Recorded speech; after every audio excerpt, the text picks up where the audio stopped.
l'actualité également ce soir, ce gros cadeau de Noël pour les salariés de STX à Saint-Nazaire. Une commande géante de 5 paquebots vient d'être confirmée. Le tout pour 4 milliards d'euros. C'est une renaissance pour l'entreprise qui était menacée de faillite il y a encore 4 ans. Margot Manière avec notre bureau à Rennes. Ils tournent déjà à plein régime et vont bientôt accueillir de nouveaux géants des mers. Les chantiers de Saint-Nazaire confirment une commande de 5 paquebots.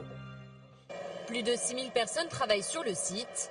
Cet après-midi, intérimaires et salariés se réjouissaient de ces nouveaux contrats qui préservent l'emploi jusqu'en 2022.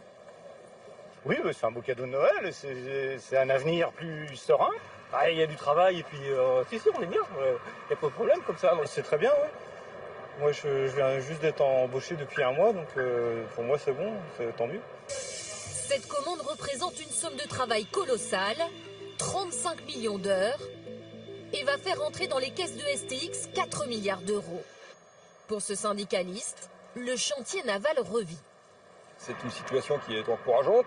On sort de cette période difficile qu'on a connue en 2012-2014, en particulier avec un chômage partiel très important.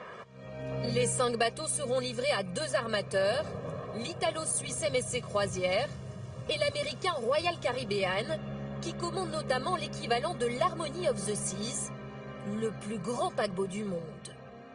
De nouveaux géants des mers qui doivent être livrés dès 2019.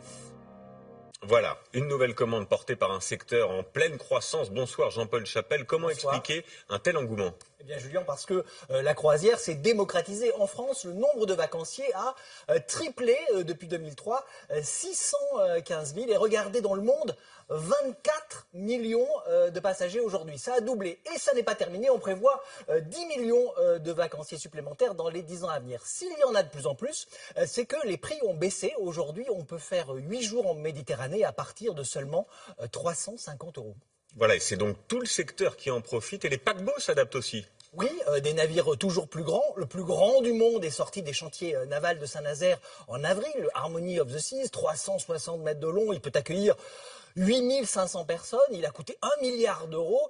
Il y a même un terrain de volley. D'autres paquebots innovent en installant un véritable parc d'attractions à bord ou encore en privatisant une île des Caraïbes. Le créneau de l'ultraluxe existe toujours. Regardez cette suite de 360 mètres carrés. Le paquebot France pourrait aussi naviguer à nouveau un jour. Une nouvelle version du bateau mythique. Reste à trouver son financement. 450 millions d'euros. On l'appellera bien sûr le France 2. Voilà, bel hommage à la chaîne. Merci Jean-Paul.